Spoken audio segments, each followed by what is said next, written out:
All right. Good afternoon, everybody. Thank you for joining us again. Congratulations to everybody who had a piece on the wonderful Wilfried concert, which was just so fantastic. Today, we are having a presentation from Charles Nichols, who is a composition professor at Virginia Tech, and he's also co-running the Max workshop.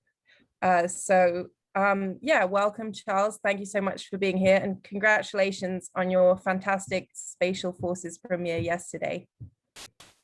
Thank you very much, Treya. Yeah, they did a great job, and they did a great job in a short period of time with that piece. And I'll talk a little bit about that piece today. The theme today is technical and stylistic diversity. And the subtitle is Composition as Research and Spiritual Practice. And can you see your videos right now? Can you see yourselves right now as I'm sharing the screen? Yes. Yes. Let me get rid of that because that can be distracting for you all. There we go. But please do interrupt me constantly. Feel free to ask me questions or make comments. I'm very interested to hear your thoughts. And really, this title is a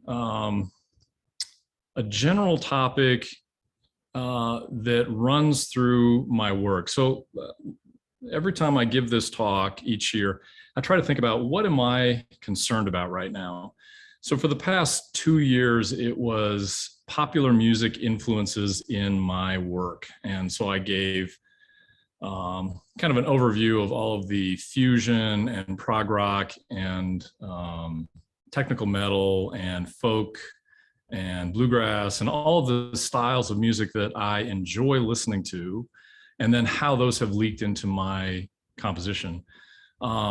This time, you'll still see that a little bit. That's just a part of what I do. But this time, I'm thinking more in terms of the importance of diversity. And this came out of my serving on the International Computer Music Association board, and us talking about Black Lives Matters, and including more people of color in the community. The classical music community, the contemporary classical music community, whatever contemporary classical means these days, but what I call concert music, or let's just call it concert music, tends to be dominated by white faces and has historically been dominated by white male voices. And so appropriately now there's a lot of talk in the concert art music scene, but community, but also in the computer music community, that we need to somehow address this issue. Well, my concern with that was that that's great. We need to talk about that, but let's start with music and the fact that so many of these academic conferences and festivals are very narrow in the stylistic acceptance to their conferences or festivals. And so one way to address inequality and to encourage more diversity would be to accept a more variety of styles of music, genres of music, to these academic conferences and festivals. And so that has been a concern of mine for about, maybe a decade, but maybe not quite a decade, that I think for these communities to flourish and really be relevant, they need to include more styles of music in their programming. So since I've been thinking about that in the larger community, I've been looking at that in my own work. And fortunately, my band has been accepted to a couple of academic festivals, and we played the Seamus Conference this year because Stanford's Center for Computer Research and Music and Acoustics hosted a 12-hour telematic concert. And since the band is in Montana, where I used to live and work, and now I'm in Virginia, we have been telematic for the past almost 10 years. And we are comfortable performing, and we rehearse every week telematically. And so we were able to be a part of that. So hopefully we will see more diversity of musical styles in academic conferences and festivals. But that is why I've chosen this as the topic that runs through this presentation of my work. And so let's start with something that you would expect from me. So here is a piece. Oh, before we do that, here is who I am. So I'm a composer, violinist, and computer music researcher. My compositions explore the expressive potential of instrumental ensembles, computer music systems, and the combinations of the two. So that's important. But I really like to write for acoustic instruments, and I really like to write for computer music systems. And then it's interesting to try to combine them for these various purposes. So the concert stage and collaborations with dance, video, and installation art, which is some of what I'll show today. I perform electric violin, bass guitar, and computer in my band Modality. I started violin when I was 3, and I was a Suzuki kid, toured around with Dr. Suzuki in Japan and China. Went to Eastman undergrad for violin performance, where I started composing with Sam Adler and Warren Benson. Then went to Yale, where I was a comp major for my master's and started computer music. Then went to Stanford for a computer music degree, where I started electrical engineering, computer science, and mechanical engineering, really at the undergrad level, so that I could do some more physical computing with my dissertation project, which was a robotic violin bow simulator that sounded and felt like it's a haptic instrument. So it felt like a bow pushing into the string, or feeling friction across the string. Now my research includes spatial audio, because we have this incredible cube at Virginia Tech, which I'll show pictures of, that has 134 speakers in a surround dome or cube. And I'm doing data sonification, which I'll show some dance data sonification today, motion capture for musical performance. You can see, for instance, on this picture, Sarah Plum is playing one of my pieces for solo violin, where it's a looping piece where she's recording, she's listening to a click track and she's recording layers of herself to accompany herself.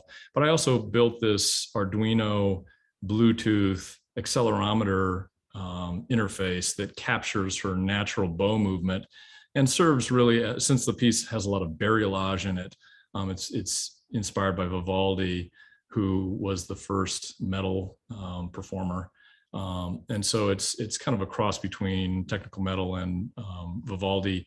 And since the bariolage is a natural bow movement that corresponds nicely to a wah pedal, if you do 2, 3, or 4 strings, it's a nice variation on the amount of wah. I built that motion capture system for her to wear in a glove on her hand. I do a lot of telematic performance, as I talked about with my band, and I haven't recently, but one of the things that I've enjoyed working on is making computer music instruments that feel the way they should feel, and that you can program how they feel. So I teach composition and creative technologies at Virginia Tech, and I'm a faculty affiliate at the Institute for Creativity, Arts, and Technology, or ICAT, which is where this cube lives, is in the Moss Art Center that ICAT also administers. So here is the performance by Hypercube at the Charlotte New Music Festival. I think this was 2018. I think this was 2017 with Load Bang. I got to work with Earplay in San Francisco, which was awesome. And then this is the Missoula Symphony Orchestra in Missoula, Montana, with Brett Dubner, solo violist. And this was a piece that I did. The first movement was inspired by Paganini, the second was Hendrix, and the third was Coltrane, because I wanted to celebrate virtuosity and try to infuse the orchestra and the solo viola with the spirit of those performers. And the viola was processed with effects. All right, so now, oh, Nancy McCloskey, admit. Don't worry, I'll take care of all that. Okay, thank you. So here is a good place to start. So let's talk about this recent project that is ongoing. It was the second half of 2020 and is carried over into 2021. And I still have a lot of work to do on it, but it is for computer music using Max, and I'm accompanying motion capture dance in virtual reality, which is really not getting at the heart of it. Really, the heart of it is that the dancer, Scotty, oh, I erased his last name. Scotty Hardwig is his last name. Scotty dances in a motion capture suit, and it's not the usual motion capture suit with the reflective balls on all of his joints, but it's an active electronic device that he wears as a backpack. And it transmits not only his large joints, but also all of his fingers. And you get X, Y, and Z and acceleration and all sorts of good data off of his dance. And he improvises these dances. And Zach Dewar, who's the creative coder and visual artist on the project and has worked with me on several projects because he's a great artist and a good friend and a really good collaborator, which means that he's very active in critiquing what I do, and he's very responsive to my critique of what he does, even though I'm not a visual artist. So he takes the data and creates these avatars of different textures who are dancing in these environments that he creates. And all of the environments are meant to be based on the human body. So this is a rib cage that they're dancing in, and this is a heart that he's dancing on. This is a pelvis, even though they're made out of glass. The platform that they're dancing on isn't a human body part, but in the background are lymphatic systems that are feeding this army of dancers. And so Zach takes the data and visualizes it with these avatars in the virtual reality, and then I sonify it. I recorded, one of my students is an incredible singer, a cappella singer and singer-songwriter, and he recorded his full range with different vowels, recorded a lot of mouth percussion, and narrated a poetry or performed a poetry with 3 different qualities of voice. And I've used that for all of the movements of this piece. So I'm just going to play one of the movements. I'll play this movement first. This is morning. So Time Garden, there's a morning movement that's a standalone movement. Then there's a noon environment that has multiple movements. And then there's a night that I'll be starting this year. And the morning movement now is called Dawn Replica. And here it is.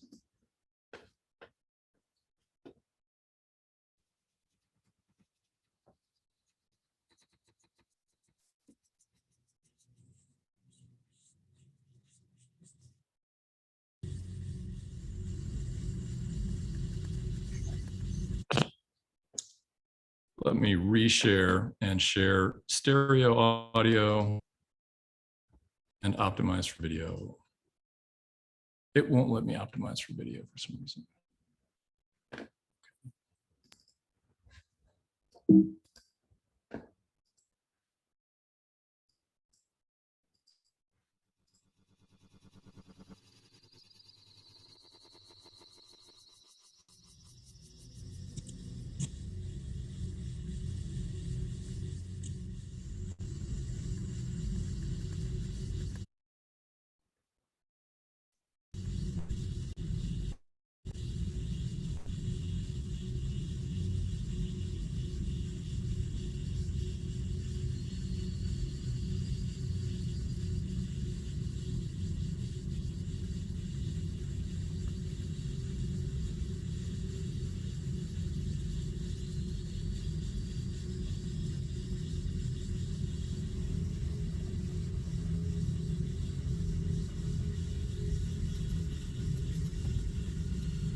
All right, so how is that made?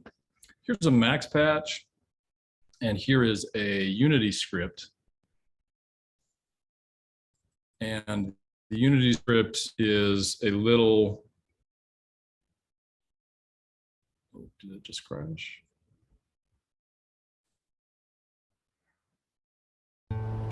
This seaside Verbo is about to play host to an unforgettable vacation memory.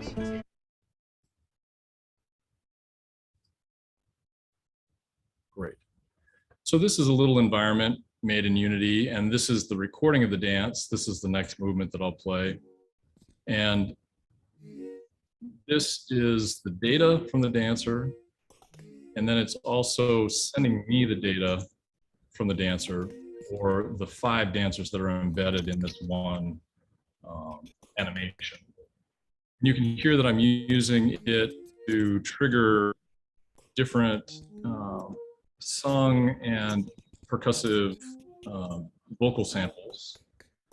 And I'm trying to differentiate between the 5 dancers with a couple of things. So as the dancer rotates, it chooses different of these chords so that you're, depending on the orientation of the dancer, you're going to get different shades of these harmonies. It's all in time as the hands, individual hand raised or the individual legs raised, they trigger different samples. So you should get a correlation between the individual dancers with the sung pitch percussion or the mouth percussion, and also the rotation changing the harmonies. And it's not really important to me that you recognize that exact mapping, but I want it to be very dynamic, that everything you hear is somehow related to the motion of the dancer.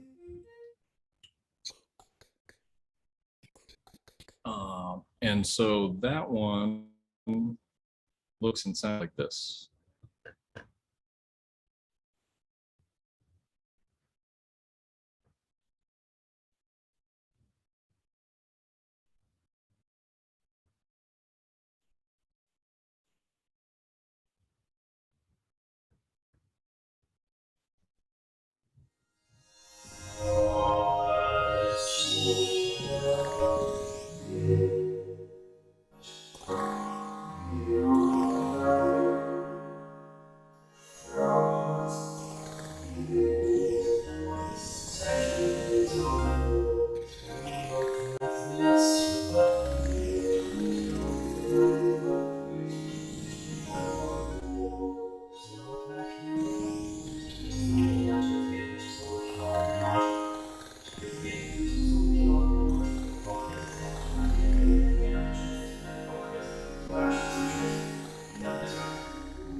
Charles. The video on Zoom is coming through a little jerky, so I was wondering if you'd be able to share the videos with us in the chat. Sure. And Yeah. perhaps if you're sharing another video, we can watch it on our own YouTube, because we can hear the Absolutely. audio really well, but the video is just a little laggy. Yeah, I'd happy to do that. For some reason, the optimized for video clip, which is usually available, is not when I'm trying to share. Yeah, I will send that. And I'm not keeping up with all the chat, so I apologize, but if people would just shout out, that would be great. So this is a place to start, and I want to introduce myself as a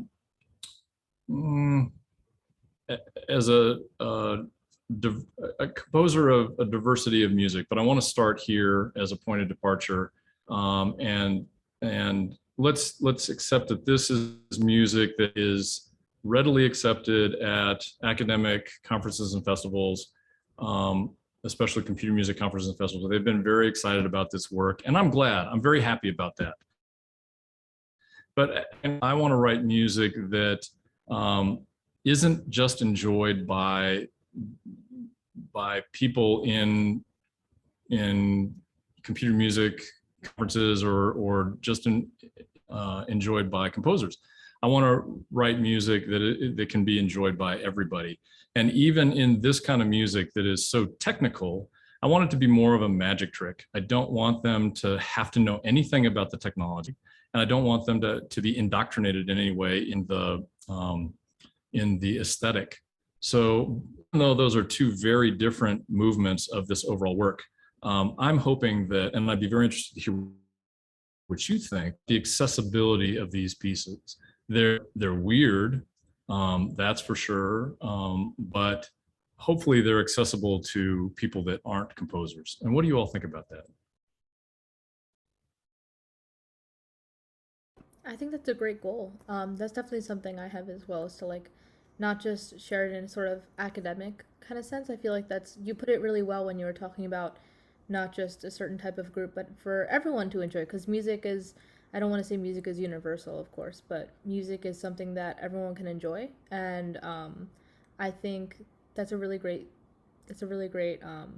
point. And I feel like that's also really difficult to do, but I feel like that's awesome that you're doing that dancing kind of thing. I feel like everyone can enjoy that, especially with the visuals.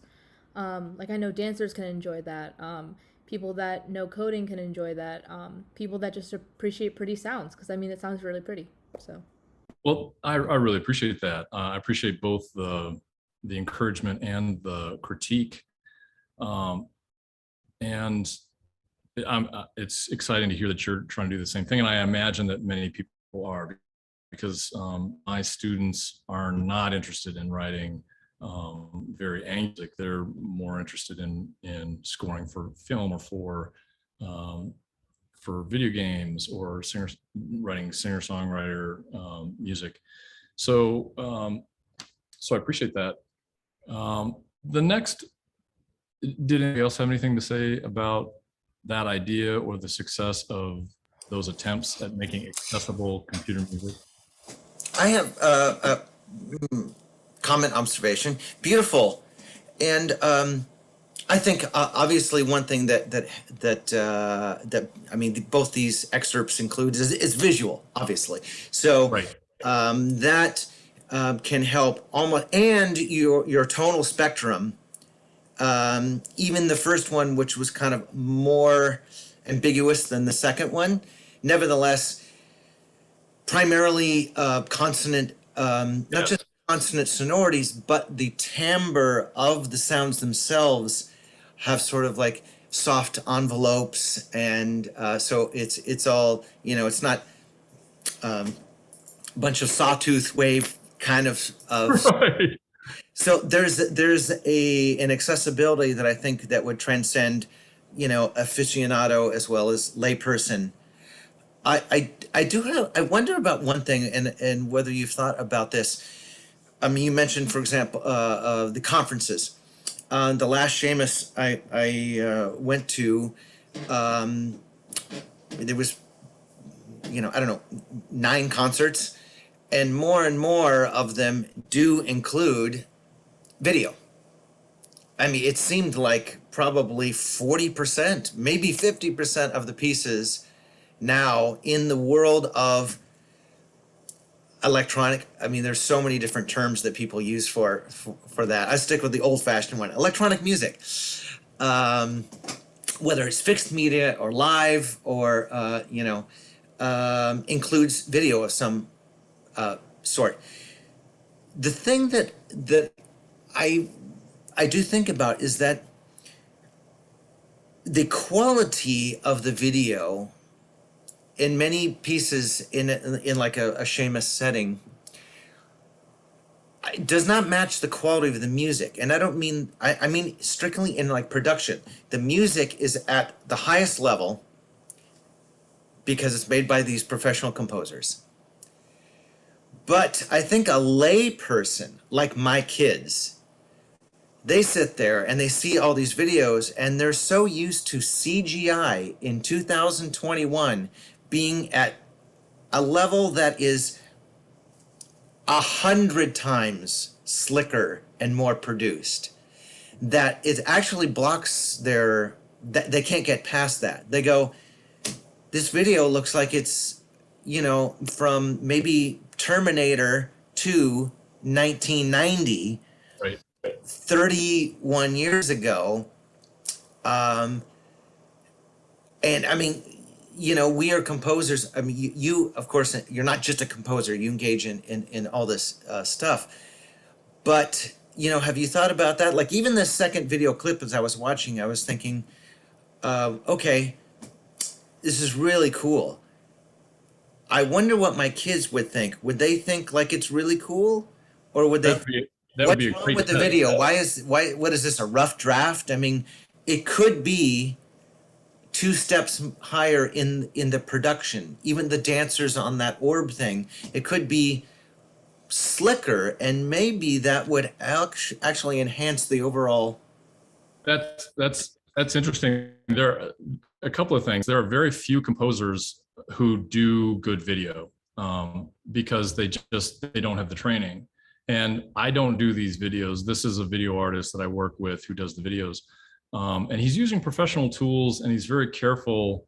That second one that I showed he's very careful to call work in progress because he wants to do more smoothing and more grounding of the times when the feet will float.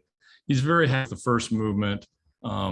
That movement we're circulating at film festivals and they're very happy that Scotty, the dancer, and Zach, the video artists, are very happy with the production of that. They don't actually show the version I showed you.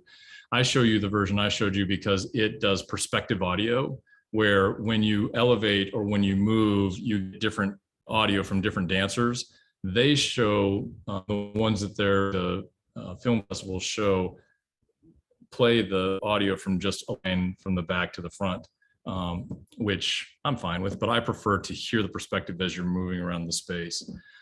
So yeah, I agree that video has become more important, and I think it's because we're all in tune with productions of popular music, like Flying Lotus. A Flying Lotus concert would be much less interesting if he didn't have 3D video going. And I've seen him now twice, the past 2 tours, and they were incredible. It's incredible music, but made more interesting because of the visual element that's tied really closely to his work. And same thing with Amon Tobin, his ISEM project with the projection mapping. And I'll show some projection mapping that I've worked with. But I think that having a large visual component is important. And I'm not going to show the piece that Zach and I did for the Bayo String Quartet. We did a piece where it's Bayo String Quartet, heavily processed with metal effects, with this huge video behind them that is basically a science fiction environment.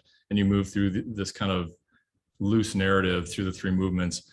And I made that choice because of Flying Lotus, that I want to have some kind of spectacular popular music style visual element to their performance. They are incredible in themselves, but it would be even more of a spectacle to have something projected behind them. Well, let's move from get back to the panel gallery. There we go. Let's move from that piece.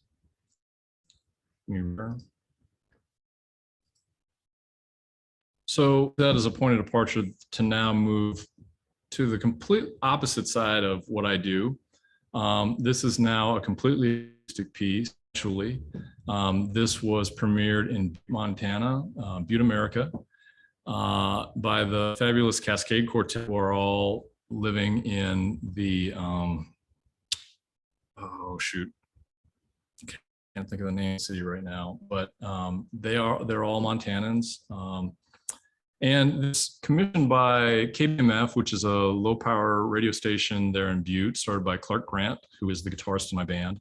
And he started that low power radio station, a center for community. It's a foundation, and this is a commission also by the Butte Silver Bow Archives, which is an oral archive, recorded archive of the oral history of Butte. If you don't know the history of Butte, it's an amazing place. It is now where I go once or twice a year because I love that city. It was once at the cutting edge of industry, mining town, and the level of wealth in that city at one point was unbelievable. They were the second to get electricity because they had the wire there. They support World War I and World War II with the mining of metals. And at one point there was a vibrant Italian community and Chinese community, and to be open 24 hours a day because you would work in the mine, you would come out any time of the day or night, and you'd need to eat and drink and dance and play cards, and then you'd go sleep in a cot that you rented with another guy or two who would sleep when you were mining. So this is a larger project. The Verdigris project is a large project of Butte. And they're doing that by transferring. Sorry, Charles. You've been breaking up a little bit. So we've been able to hear most of what you've been saying, but you've just been like cutting out a little bit at certain times. I wonder if it's your Wi-Fi connection. It could be. I don't have anything else. Well, let me quit Safari. Did you get most of what I said? Most of it, yeah. Okay. There's not much more I can do. I'm very close to the Wi-Fi, but I do live in the country. Keep going, and we'll hope for the best. But yeah, just wanted to let you know. Okay. So beautiful Butte, America. This was a large endowment for the humanities grant that they used for the commission and the arting and the performance production. And it started as it's a series of radio shows for KBMF, and it started as a commission to those themes for the radio shows. So the first theme,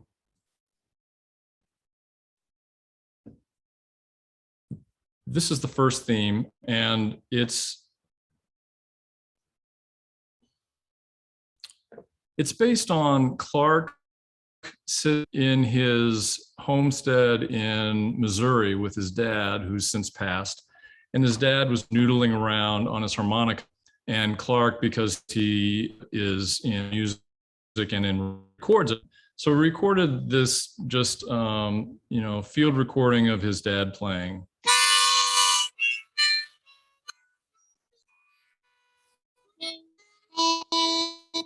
I had several copies of this,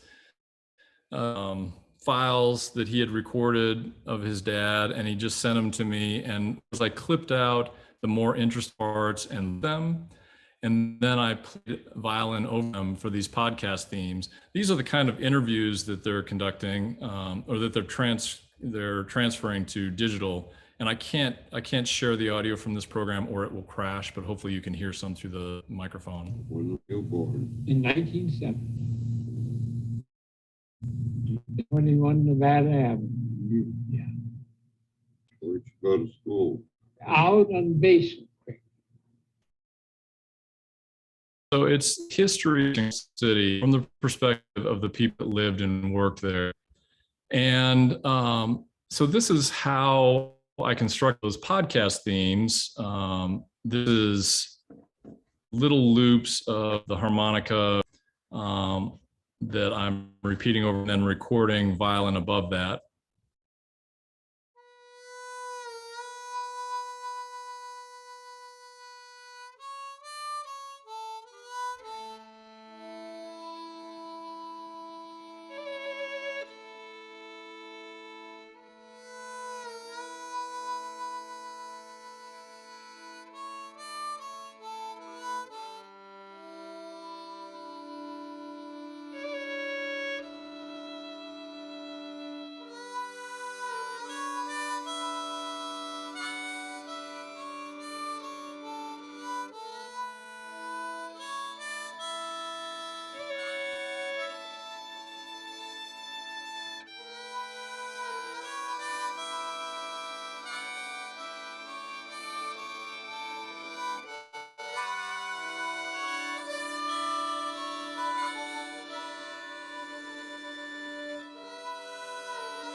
So because I've been listening to a lot of bluegrass and old time music, it's been fun to write old-timey, nostalgic music for this project. And so what came out of that, so I wrote 4 of those. That it was fun when I've been in Butte. I was in Butte for 6 weeks in February, and then January, February, and then I was just for, I'm always tuned to the radio station. And so I'd get in my car and I'd drive, and suddenly my music would be on the radio. Like every day I would hear my music a couple of times a day, podcast themes, which was really a fun experience that I haven't had. So then they commissioned me to write as a capstone for the project, this string quartet. And how would you like to do that, Treya? Would you like me to share the link and then everybody listens on their own, or I play it also at the same time for the video recording? I think it would be, if there's a video component, then I think it would be good for us to watch it separately. If it's just audio, it's coming through pretty good. So that would be my suggestion. Okay, well, let's do this. I will.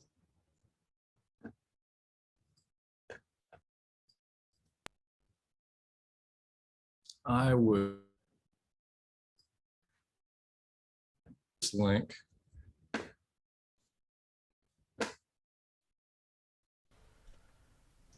In the chat.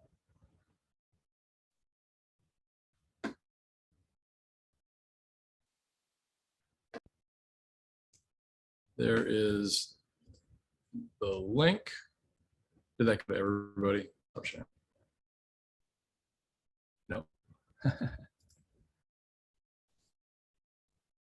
Absolutely do love Montana. So there is the link for everybody to watch. I'm going to play it too from here, so feel free to choose your mode. And let's just listen to movement that is based on what you just heard, because the harmonica was at the speed the harmonica was, which was a really interesting project. I used it as is. I didn't manipulate the harmonica at all. That was one of the I set up for my, and since it was the speed that it was, everything else was the speed that it had to be, the violin was. And it was also, the harmonica wasn't always in time. Speed was kind of fluid through the recording process with me and my acoustic violin. But I'm able to speed it up a little bit because I've distributed the material of the violin and the harmonica around the string quartet. So I will reshare. And I will play from here, and feel free to mute your Zoom and listen to it from your local, starting now.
And that's also such a fabulous space that's the second floor. Thank you all. Thank you. Thank you. So that's the second floor ballroom of the Carpenters Union Hall in Butte, which there's a third floor ballroom too, and it's the original Union Hall of Butte, which you can imagine the Union was and is still very active in such an industrial town. And when I saw it, the ceiling, the roof had caved in, the ceiling had caved in, the floor was covered in pigeons and pigeon poo, and clumps of plaster and all sorts of debris. And Clark Grant, who started that radio station, in exchange for the radio station being able to use that front space for the radio station in the bottom office, in exchange for that, rent-free has renovated those ballrooms. He's finishing the third floor ballroom now to the original specs. So all the original plaster, all the original woodwork for the windows. And it's just been a labor of love that he has doing this important thing in this important city. It sounds incredible, as you can hear.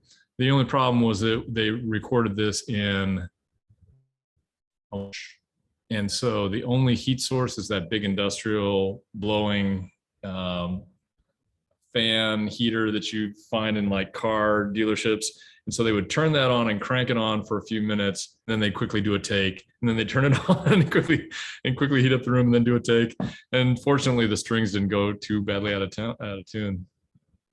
All right, so that is the wide-ranging spectrum of what I do, from the more noisy technical to the more sweet acoustic. And hopefully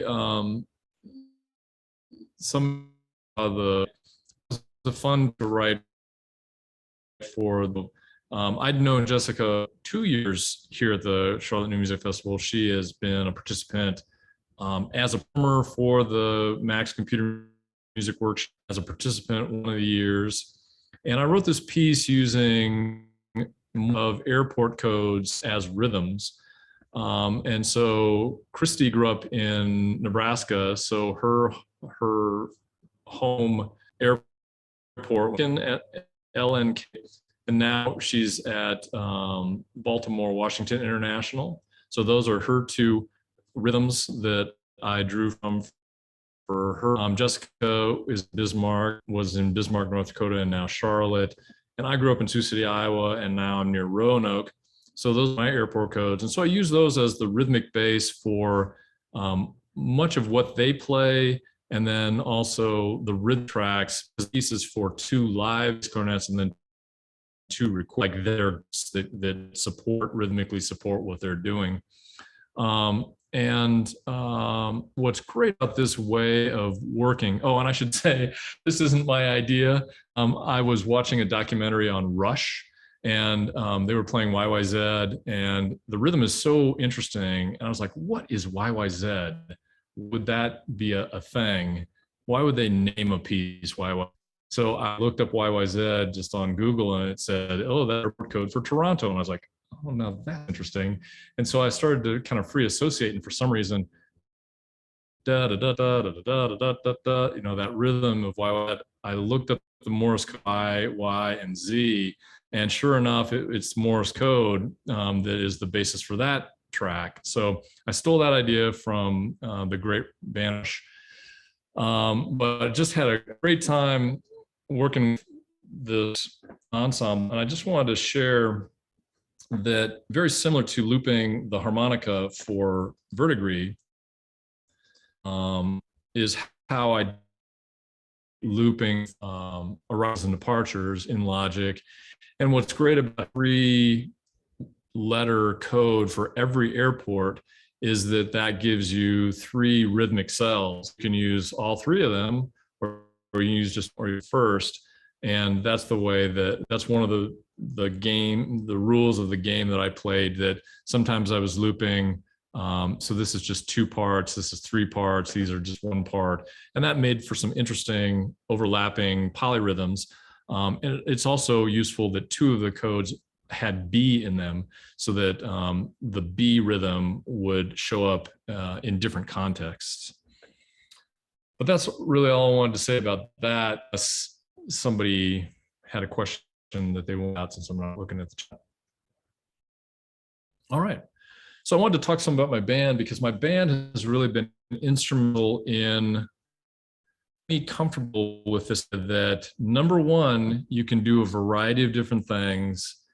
And number two, that they don't have to be overly intellectualized.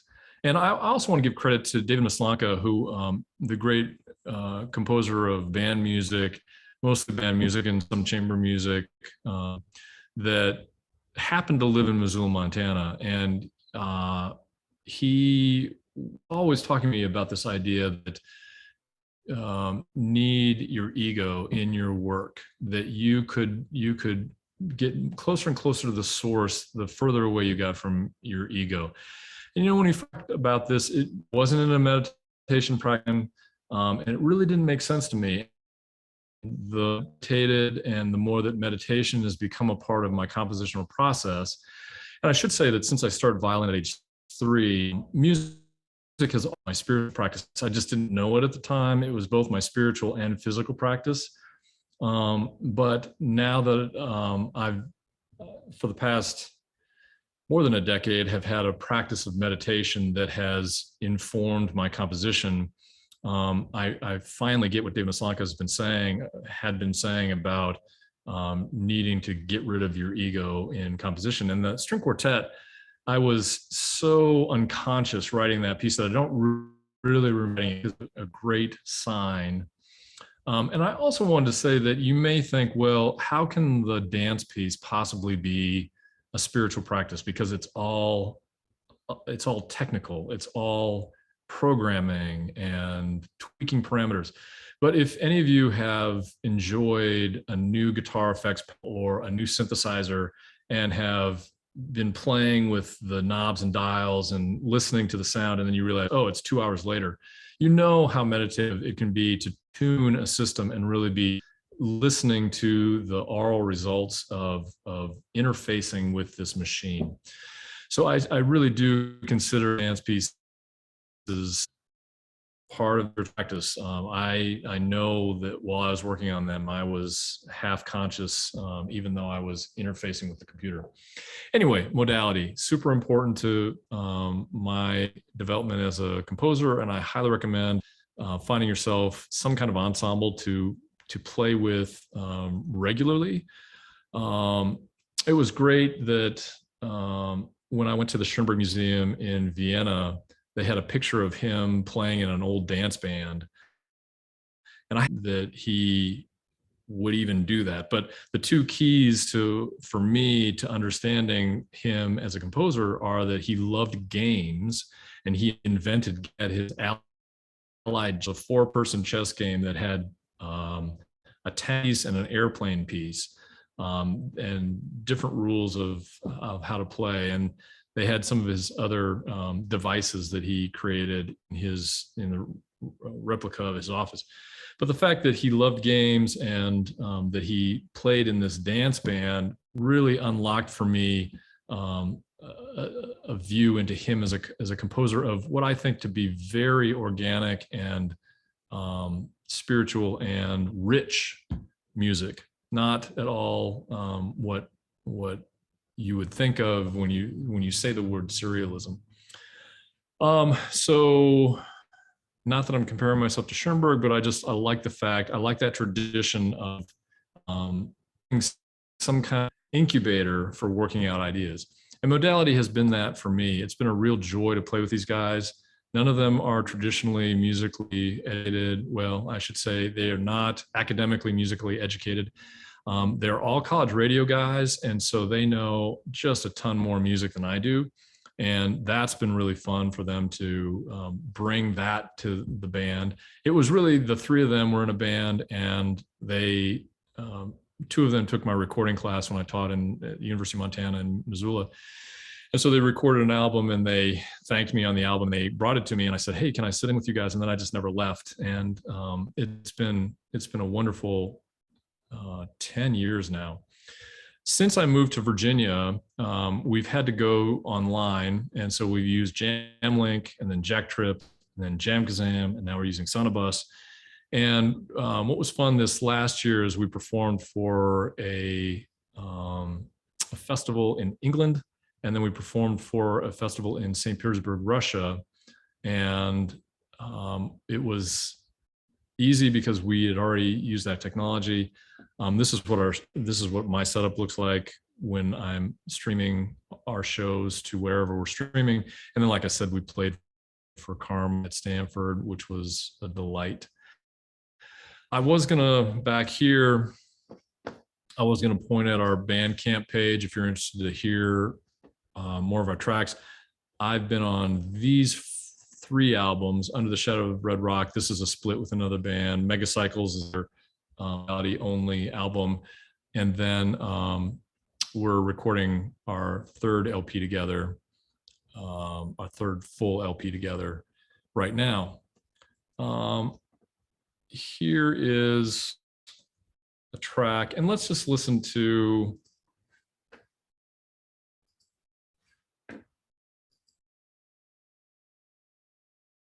of second screens. Now we have like 10 or 20.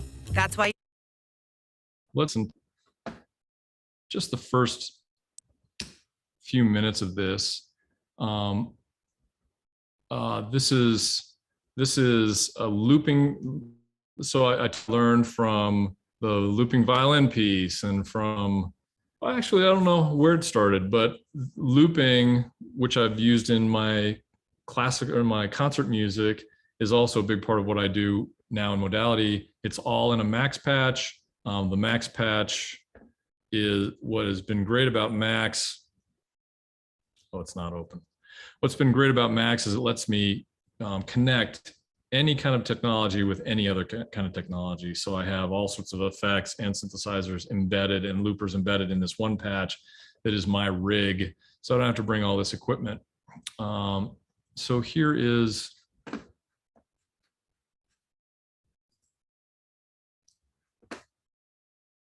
the link. I don't think I already sent it. Here's the link. Oh, here we go. Here's the link to this performance. Here that I'm setting up some loops in my violin that then are the foundation for play. And let's give a listen to this, and I'd be interested to hear your thoughts of how it relates to what else I've played. And again, if you're interested in doing it locally, Insecure. please do.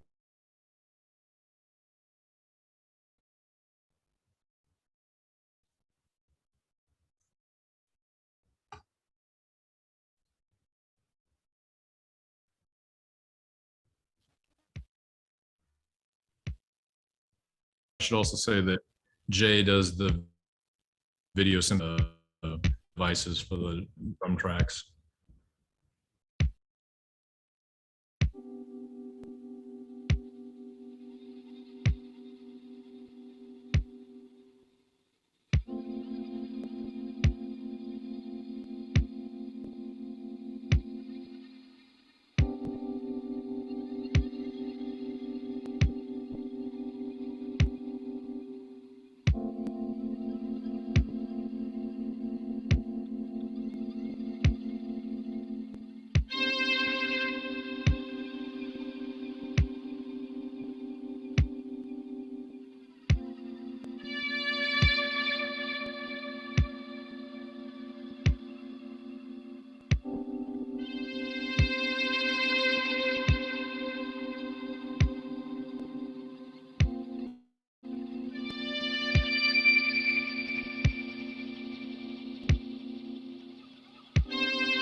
So that band is all about the slow build. We've gone doing 30-minute tracks to doing 20-minute tracks to doing 10-minute tracks. Thank you, Kira, Zachary. And so we love the long build up. And by the end of that track, if you're all interested to listen later, the thing that I like doing now is setting up all these loops, and then I start glitching them, and I'll glitch them non-linearly, which means I'll just grab I'll shorten and shorten and shorten and shorten until it's just glitching this little chunk of each of the 4 layers. I'll expand back out, and then I'll start jumping where it'll jump rhythmically to quarter note chunks and then eighth note and then 16th note chunks.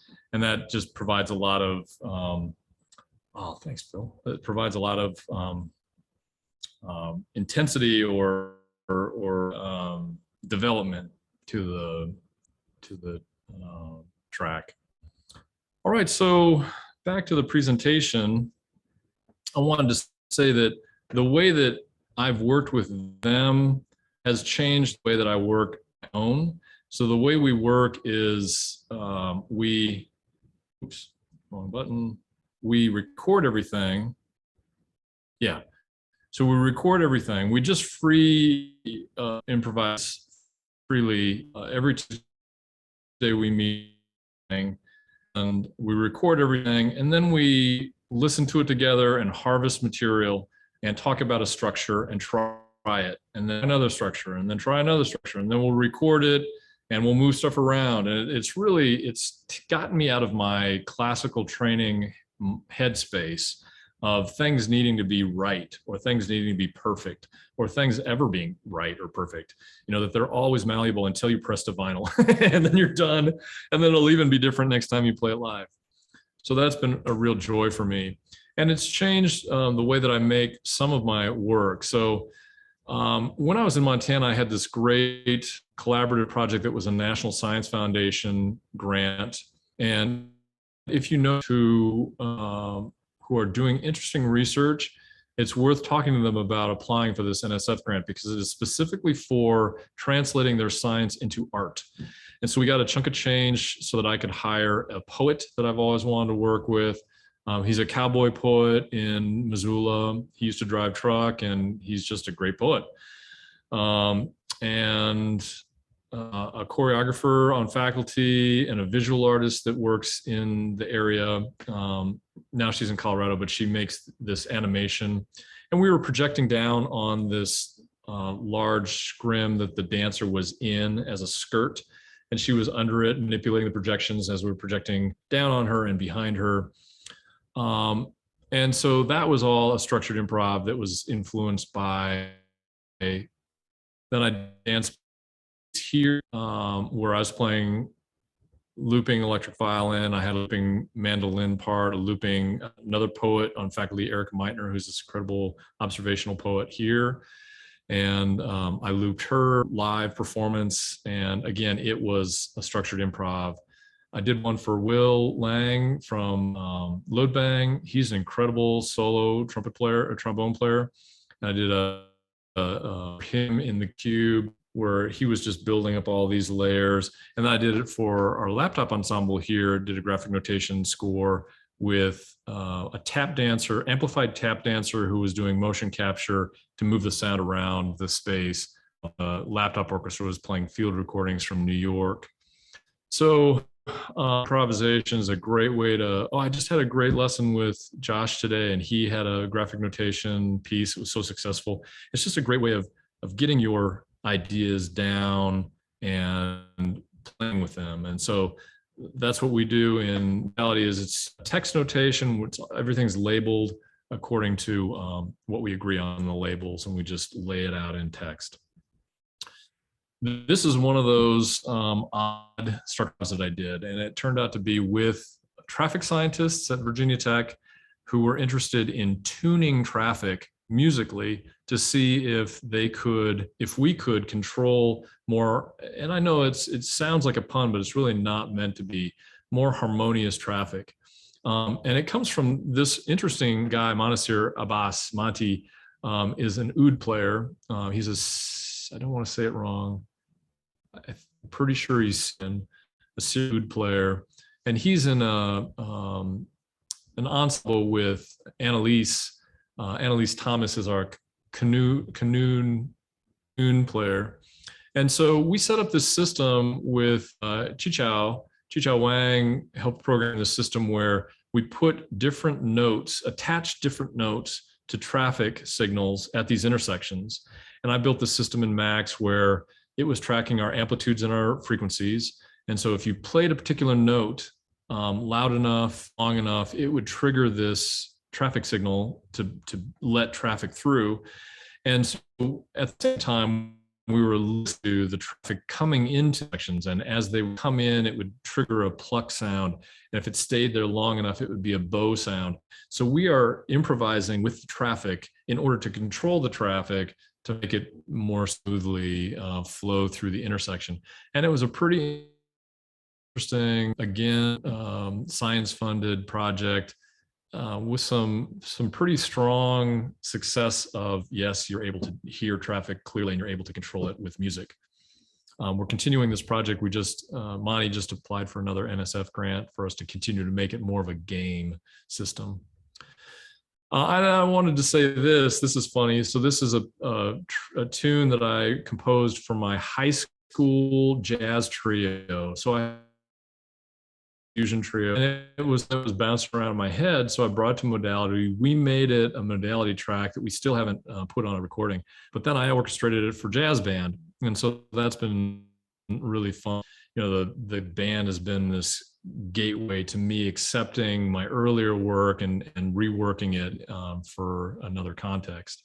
And all of these pieces, if you're interested in exploring them, don't have a lot of time today. They're all on my YouTube page if you want to listen. Okay, so here's the cube. 134 speakers in this kind of a dome setup. They're on the floor. There's 64, 20, 20, and 20. And on the ceiling, it's 14 in a circle and then 6 in the middle.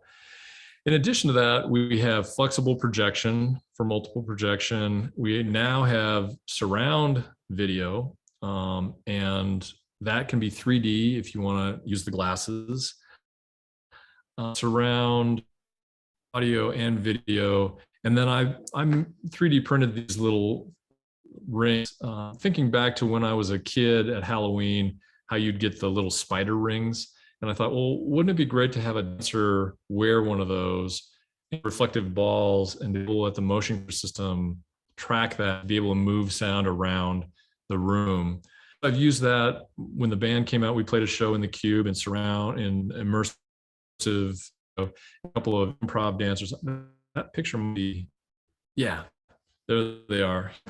They were wearing the rings and moving our the violin and the guitar around the space.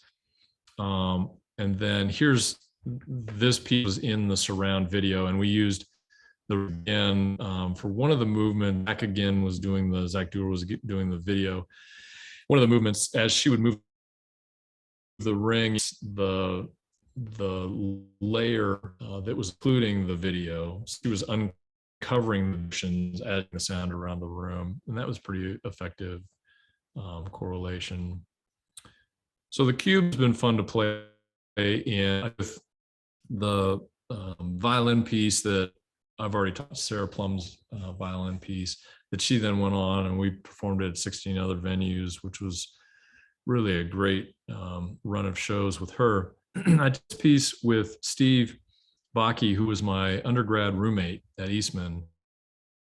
Years later, we connected, wrote this piece for him, and we did it in the cube in 134 channels. And then I took it to the Birmingham Festival, Beast Fest, did it in 40 channels, and then we did it, where was this one? I know I played it in Tokyo, as in we did it at Shanks in St. Cloud in H round.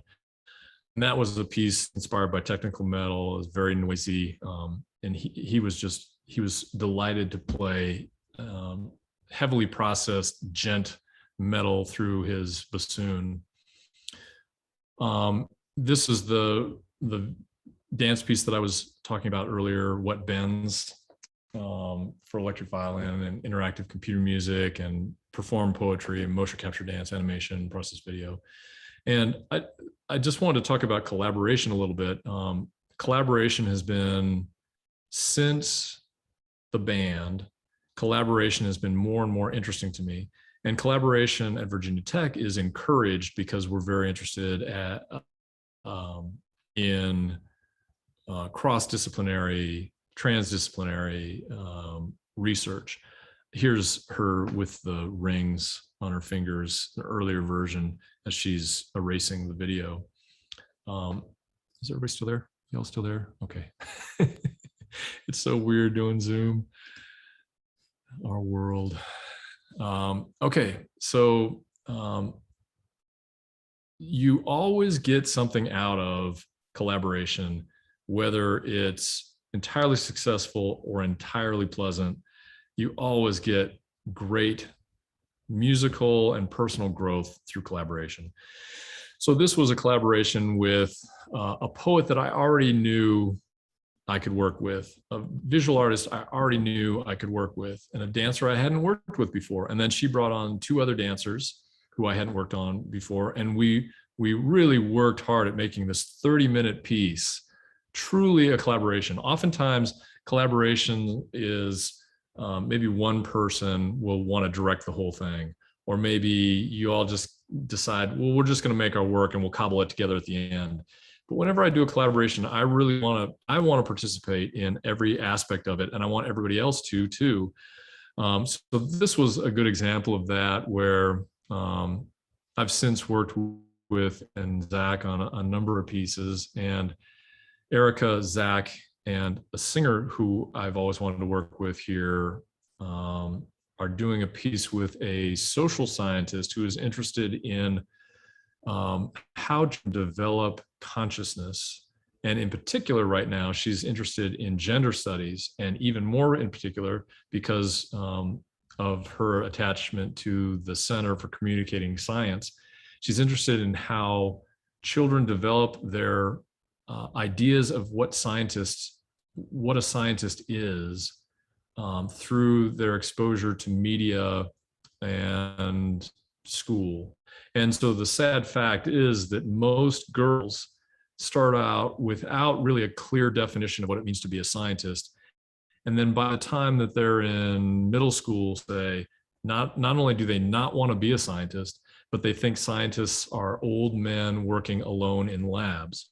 And so the purpose of the study is to first figure out where they get that message. And preliminary findings show that's the way they see it in cartoons and in shows, that is the image that they get of the scientist. Well, young girls generally, according to this scientist, don't want to work alone. They want to work socially, and they're not men. So why would they think that is their model to follow? So we're doing a piece where we're going to interview, start week after next, we're going to interview preschoolers about who they think scientists are while they're drawing scientists. And we're going to take the video of them talking, and video and audio of them talking, drawing, make a video piece that will also have computer music based on these dialogues. And then Erica, who does observational poetry, is going to write poetry based on those videos, and I'm going to set that poetry for the singer. So it'll be a soprano, violoncello, marimba, computer music, and video. And it's a very successful collaboration in that everybody's on board with participating in the development. This was such a great collaboration with Paula Zellner Bassett, who's in architecture here. And it was another opportunity for me to try making music that was different from what I'd done before. So I love the old synthesizer guys. Unfortunately, it's mostly guys, although I've been playing Laura Spiegel in class. Laura Spiegel's album is really beautiful, minimalist music from the 70s, all done at Bell Labs. But this was more in a Vangelis kind of vein, Tangerine Dream kind of vein. And it was nice to have a reason to do that kind of music. So it's all ambient synthesis. And it was for this installation, which are these floating orbs that are made from polycarbonate that she wraps around these balloons and then pops the balloons, and they keep their shape. And now the sculpture is kinesthetic. It moves around. Kinetic, moves around. And we installed it in the cube, and then we installed it at the Smithsonian Museum of American History for I want to say 3 days. And now it's installed in the Roanoke Science Museum as a permanent installation. And what's interesting about it is you wear these 3D glasses, and the projection of the red and blue lights makes the shadows 3D. So the whole thing is moving in space, but then also the 3D projections are moving around in space. And yeah, I have a little bit of time. Let me play this, and the video is not important in this. It's just a video of the sculpture moving, so you're not really going to be missing out on much. But let me just play it so you get a feel for this style.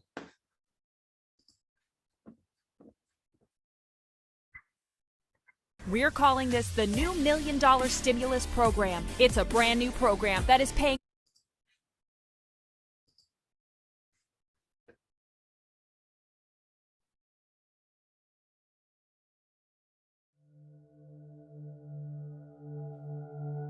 Oh, I should have said, this is also data identification. So you hear these high filter sweeps in the synthesis, and those are space weather data.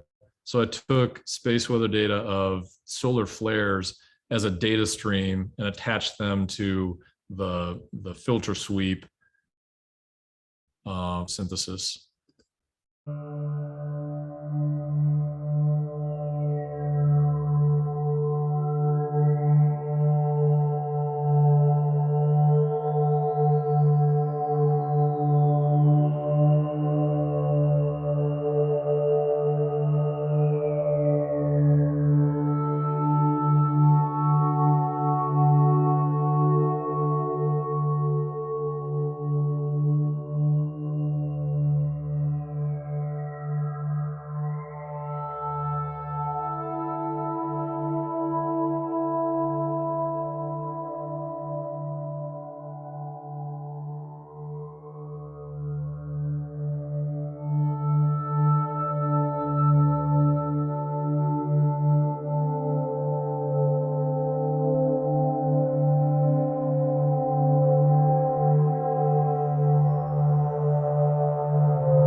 So that's a fun track if you've got 22 minutes and a nice glass of scotch and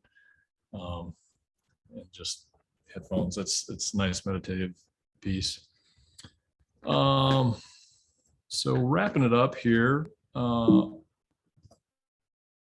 this was another installation piece that I did with a great collaborative team: graphic designer Megan D, theater directors Amanda and Natasha, and lighting director, and our great audio tech who takes care of the cube, Tanner Up the Grove, who my life would be so much worse without knowing Tanner. But this was, we really wanted to make an immersive Shakespearean environment. And this came from Amanda Nelson and Natasha Staley, who are such good friends and act theater. And they built this team, got the funding, and we built this thing together from scratch. And Megan brought in images to look at of how Elizabethan gardens are designed. And we sketched things out, and we settled on this idea of having these 3 scrims that were slightly skewed. We had 5 of these spotlights, and then we had 4 quadrants in the cube where if you imagine just dividing the cube up into 4 corners, I took those corners and I made the first one spring, the next one summer, the next one fall, the next one winter. And the ground floor was the environment. So in winter, you had blowing snow, and in fall, you had the sound of walking through a marsh. And then the middle section was animals. So you had coyotes, and you had, can't remember the other animals, but in the top you had birds, and these were all treated with different types of synthesis. The same was in that dance piece, that kind of granular synthesis to make them gritty, or tuning to make them pitched, just like the second dance piece. So even though it was wind blowing through the snow, it was pitched to a 7th chord. And so as you moved through the room, the brook running through for spring was tuned to 1/7 chord, and then whatever the summer foundational sound was tuned through another 7th chord. And so as you moved around the room, you got chord progression, just like you were supposed to get a chord progression moving through those dancers in that first video. As you moved down the line of dancers, you had this progression of different 7th chords that were being built by each pitch you moved through.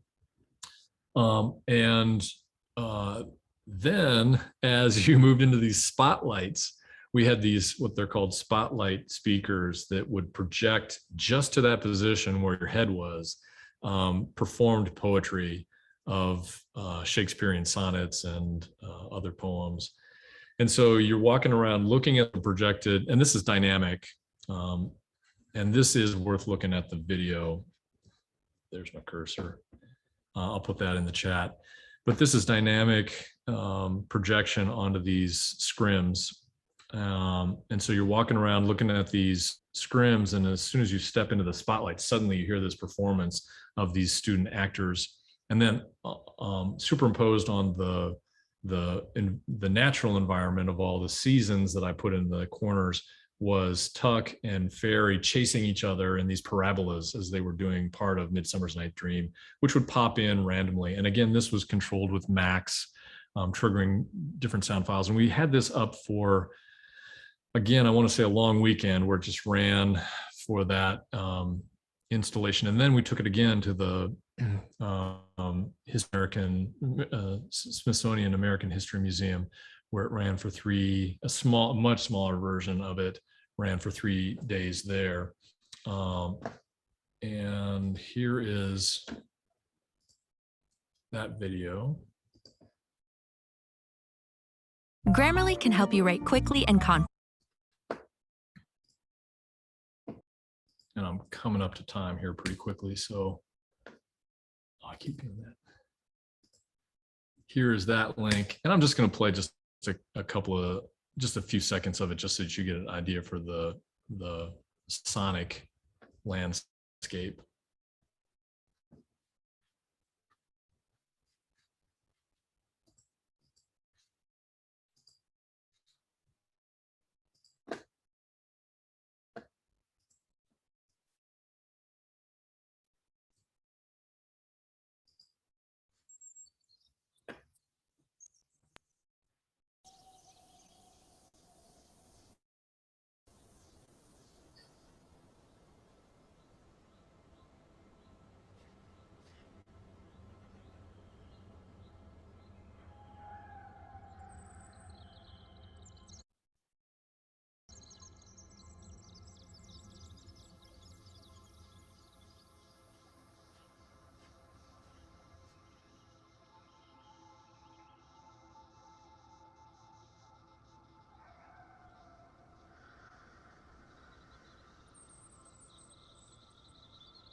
How now, spirit, whither wander you?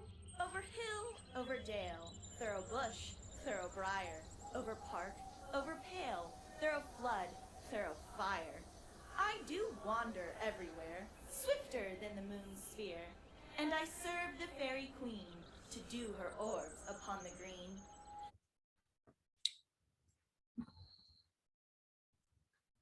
So that was a really, really fun collaboration. And again, something that I would never have come up with just on my own. And then the last collaboration that I want to talk about was Bad Star. This was an hour-long show that I did with a drone metal guitarist who's in the band Locrian. Zach again doing all the projections. I was playing electric violin, and then Holland Hobson, who's this great banjoist and noise artist and composer, and we built this 3-movement 60-minute show again with combination of text, because Andre, the guitarist, doesn't read music, so it's a combination of text and notated music and graphic notation. And it was telematically developed because Holland is in Alabama and Andre moved up to upstate New York. And it was this was really in the project I mentioned earlier, ISAM, which is this incredible projection mapping piece that he's done for his album ISAM, the ISAM project. And so I worked with happened to be the husband of the dancer for the surround video piece, is an architecture technician. And so he designed and cut these hanging scrims. And my idea was that I wanted them to be like flying buttresses and like tunnel spider webs. And so you had these openings of the projection into the elevated instrumental positions in the cube, and the audience just milled around on the floor. And that was a fun project. I still don't have a good document of it because the video artist who's making the document has had some difficulties during COVID, but we will get a good video of that. There it is. That is my presentation. Questions or comments? Thank you, everybody. I know we had a question in the chat from Phil earlier, which was, you said you use Sonobus now. Do you prefer that of the other things that you mentioned? No, at this point, we're still evaluating it. So what happened was JamKazam was really good and stable before the pandemic. And then everybody in the pandemic wanted to use it. So they started using it, which made it really laggy. And then the company who had really abandoned it, it was like the band, we had found this abandoned warehouse and we were just using this abandoned warehouse and nobody was there. And at one time they thought it was going to be this great idea, but nobody caught on. To be kind of a Facebook for musicians type of deal where you could connect and play around the country. And the pandemic hit and everybody went to it. And then the company decided, well, we'll develop this more. And so then they started charging money for it. And you have to subscribe at these different tier levels. So then we decided we'll try Sonobus. And so far we think it's as good or maybe better than JamKazam, but we're not sure. We've just been with it for a couple of months now. But yeah, I think it might be the best solution so far. There's also Jamulus, which some people are using, but you have to set up a server for that. Yes, Will is the best. He is an amazing musician and a great guy. Oh, cool. Elsa Marie Potting. That is great. I need that for my class. I'm gonna copy that. There are good modern examples for class, but not as many earlier historical. Thanks everybody. All right, any other questions? I had a question about the piece with the social scientists and children's images of scientists. I was wondering if on like the video and music side of things, if you have any involvement in the process of like consent for the participants and their parents, because I'm familiar with how it works on the social science side, but I'm just wondering how that process differs when it's for artistic purposes, or if, who that's even handled by, that kind of thing. That's such an important that we just solved yesterday. So you have to, anytime you're doing social science, you have to go through this IRB, and I'm not even sure what IRB, it's about consent. What's it called? Institutional Review Board. Thank you, institutional. And so we had to go through this process where she submitted a proposal to the IRB board, and we were going to have to go through, I was going to have to go through training, Zach was going to have to go through training, and then the IRB board just replied to us yesterday that we do not qualify as research. And I wasn't going to say, oh, what? But I was, that's great, that's fine. We don't need to get consent for each participant now, but we are getting consent from the parents, of course. And Zach is not interested in using any faces. I'm going to be using voices. He's only going to be using video of their drawings as they draw what they think a scientist is. So we skirted that whole need for IRB training, but that's a perfect question, because anytime you're dealing with human subjects, you have to deal with that. Yeah. Thanks, Chris. Chase. Thanks, Chase. Thank you. Any other questions?